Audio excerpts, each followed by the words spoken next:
নমস্কার, কেমন আছেন সবাই? পুতুলি রান্নাঘরে আপনাদের সবাইকে জানাই আবারও স্বাগত। তো আজকে আমি করব কচুর শাক। মা অনেক দিন থেকেই বলছিল আর করা হচ্ছিল না, তাই আজকে করে নিলাম কচুর শাক। তো চলুন রেসিপিটা দেখে নেওয়া যাক। প্রথমে সমস্ত কচুগুলিকে কেটে নিয়েছি। এখন জল দিয়ে সমস্ত কচুগুলিকে ভালোভাবে ধুয়ে নিচ্ছি। চুলায় একটি পাত্র বসিয়ে পাত্রে পরিমাণ মতো জল দিয়ে তারপর সমস্ত কচুগুলিকে আমি এর মধ্যে দিয়ে দেবো। একসঙ্গে তো সমস্ত কচুগুলি হবে না, তাই প্রথম অর্ধেকটি দিলাম।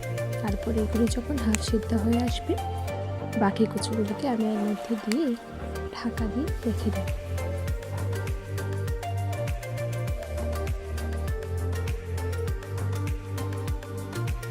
এরপর যখন দেখলাম কচুগুলি সেদ্ধ হয়ে গেছে, তারপর একটি ছালনিতে নামিয়ে থালা দিয়ে চেপে থালার উপর একটি শিল রেখে দিলাম। এখন চলে আসলাম আমি বাদাম ভাজতে। তো এর জন্য আমি পরিমাণ মতো বাদাম নিয়ে নিলাম। তারপর সমস্ত বাদামগুলিকে নাড়তে থাকলাম যতক্ষণ না পর্যন্ত ভালোভাবে ভাজা হয়ে আসছে। বাদাম ভাজা হয়ে যাবার পর বাদামের আঁশ ছাড়িয়ে একটু মিক্সিতে দিয়ে দিলাম হাফ গুঁড়ো করে নেওয়ার জন্যে। আমার মার খুব ভালো লাগে বাদামের সেন্টটা, তাই মার পছন্দ মতো যখন আজকে রান্না করছি তাই বাদামটাকে একটু গুঁড়ো করে নিলাম। এদিকে আমি নারকেলটাকে কুড়িয়ে নিচ্ছি।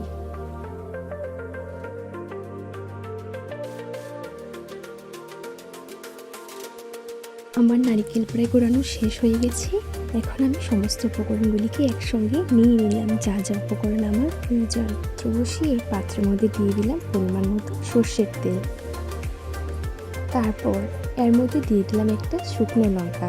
শুকনো লঙ্কাটা ভালো করে ভাজা হয়ে আসার পর এর মধ্যে আমি দিয়ে দিলাম একটা তেজপাতা।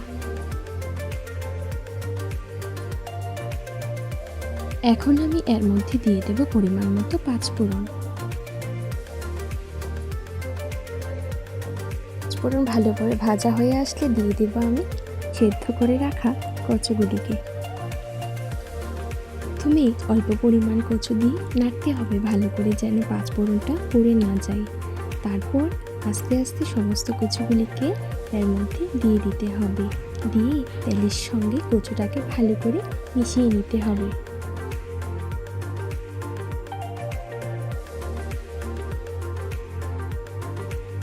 ভালোভাবে মেশানো হয়ে গেলেই এর মধ্যে আমি দিয়ে দেবো পরিমাণ মতো হলুদ গুঁড়ো এবং দিয়ে দেবো আমি পরিমাণ মতো লঙ্কা গুঁড়ো।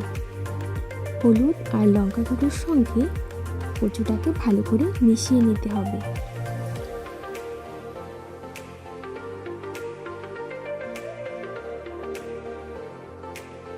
আমি এর মধ্যে দিয়ে দেব পরিমাণ মতো লবণ।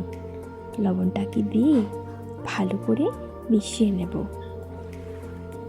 মিশিয়ে নেবার পর একটু ছড়িয়ে দেব, কারণ এর ভেতর যে জলটা আছে সেটা শুকিয়ে যাবার জন্যে।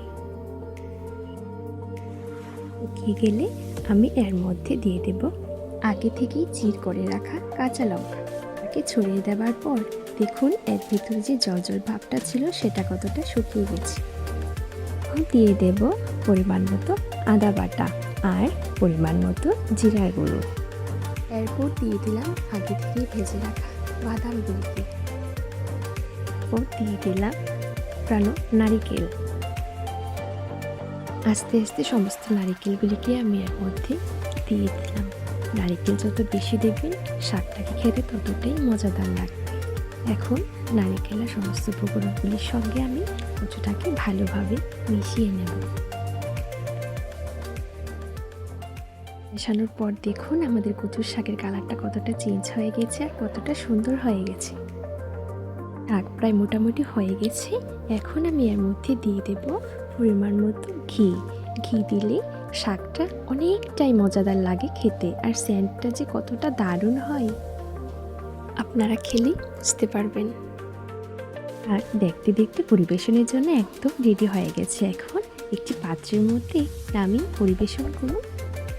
আর হয়েছিল শাকটা খেতে মা তো বলেছে খুব ভালো হয়েছে।